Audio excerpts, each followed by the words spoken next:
Halo, Assalamualaikum warahmatullahi wabarakatuh. Perkenalkan, nama saya Dania dengan NPM 2102080038. Nah, di video kali ini saya akan menjelaskan mengenai bimbingan dan konseling.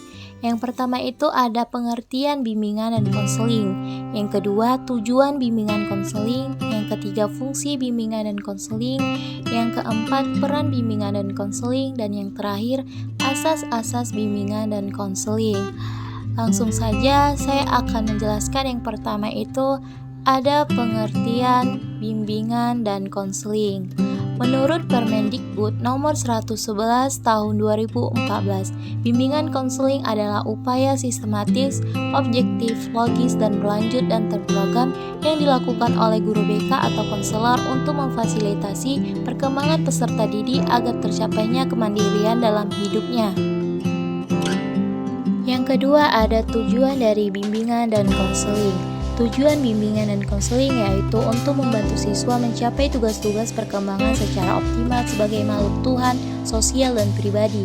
Dengan begitu, peserta didik bisa meraih kebahagiaannya sebagai individu maupun makhluk sosial. Adapun tujuan umum dari layanan bimbingan dan konseling adalah sesuai dengan tujuan pendidikan sebagaimana dinyatakan dengan Undang-Undang Sistem Pendidikan tahun 2003 nomor 20, yaitu terwujudnya manusia Indonesia yang berbudi pekerti luhur, memiliki keterampilan dan pengetahuan, kesehatan jasmani dan rohani, serta rasa tanggung jawab kemasyarakatan dan kebangsaan. Sedangkan tujuan bimbingan dan konseling secara khusus meliputi aspek pribadi sosial, belajar, dan karir. Selanjutnya, bimbingan secara khusus meliputi aspek pribadi sosial, belajar, dan karir. Berikut ini beberapa tujuan bimbingan konseling ditinjau dari berbagai macam aspek. Yang pertama ada merencanakan kegiatan penyelesaian studi, perkembangan karir, serta kehidupan peserta didik di masa yang akan datang. Yang kedua, menyesuaikan diri dengan lingkungan pendidikan dan lingkungan masyarakat. Yang ketiga, mengetahui hambatan dan kesulitan yang dihadapi peserta didik dalam studi, penyesuaian dengan lingkungan pendidikan dan masyarakat. Yang keempat, mengembangkan seluruh potensi dan kekuatan yang dimiliki oleh peserta didik seoptimal mungkin. Yang kelima, memiliki kesadaran diri untuk menggambarkan penampilan dan mengenai kekhususan yang ada pada dirinya. Yang keenam, mampu melaksanakan keterampilan atau teknik belajar secara efektif. Yang ketujuh, mampu mengembangkan sikap positif seperti menggambarkan orang-orang yang mereka senangi.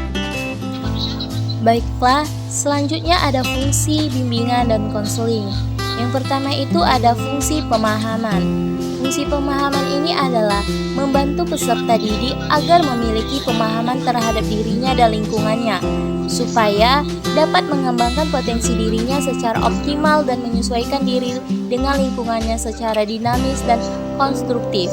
Yang kedua itu ada fungsi pemeliharaan dan pengembangan, yang maksudnya adalah membantu peserta didik supaya dapat menjaga dan mempertahankan situasi kondisi yang telah tercipta dalam dirinya, agar terhindar dari penyebabnya penurunan produktivitas diri, serta menciptakan lingkungan belajar yang kondusif dengan memfasilitasi perkembangan peserta didik.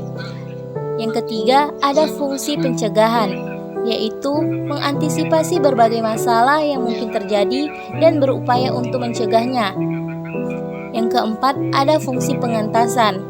Yang dimaksud dari fungsi pengentasan adalah suatu usaha bantuan yang diberikan kepada peserta didik yang mengalami masalah pribadi, sosial, belajar, maupun karir. Yang kelima, ada fungsi penempatan dan penyaluran.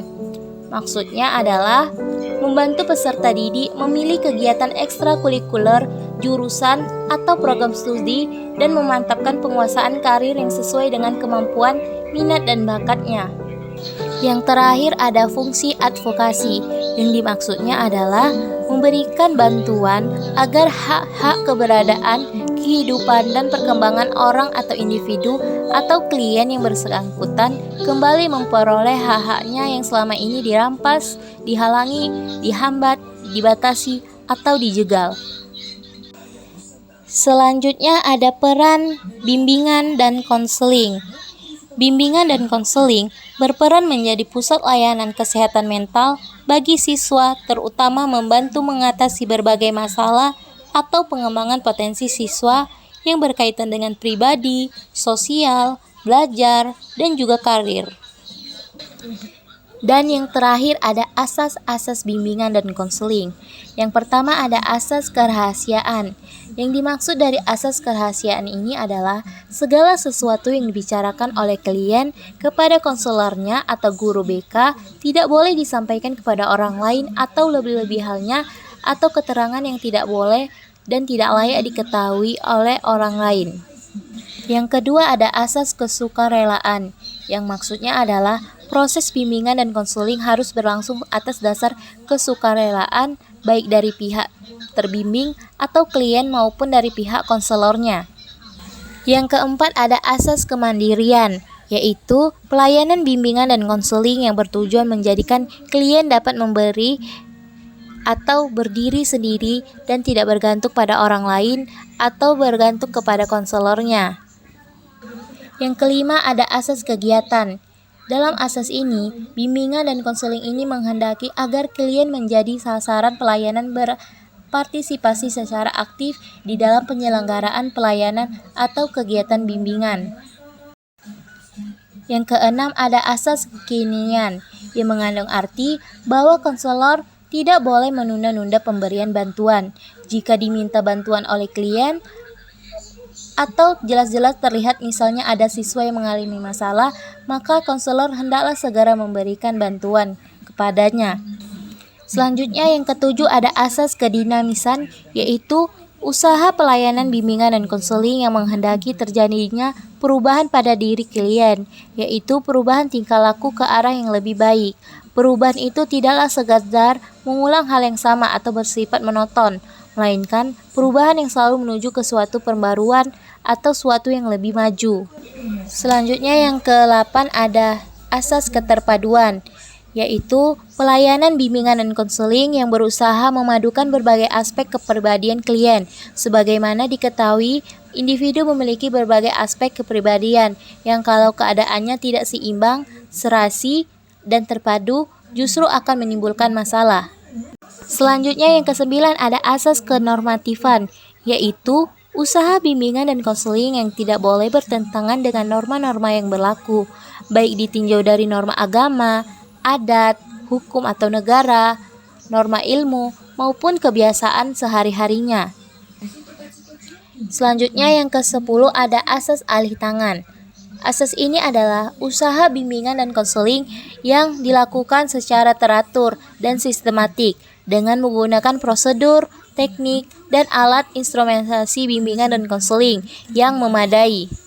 Dan yang terakhir yang ke-11 ada asas Tutwuri Handayani, yaitu asas yang memberikan atau menghendaki agar pelayanan bimbingan dan konseling secara keseluruhan dapat menciptakan suasana yang mengayomi atau memberikan rasa aman, mengembangkan keteladanan, memberikan rangsangan dan dorongan serta kesempatan yang seluas-luasnya kepada klien untuk maju.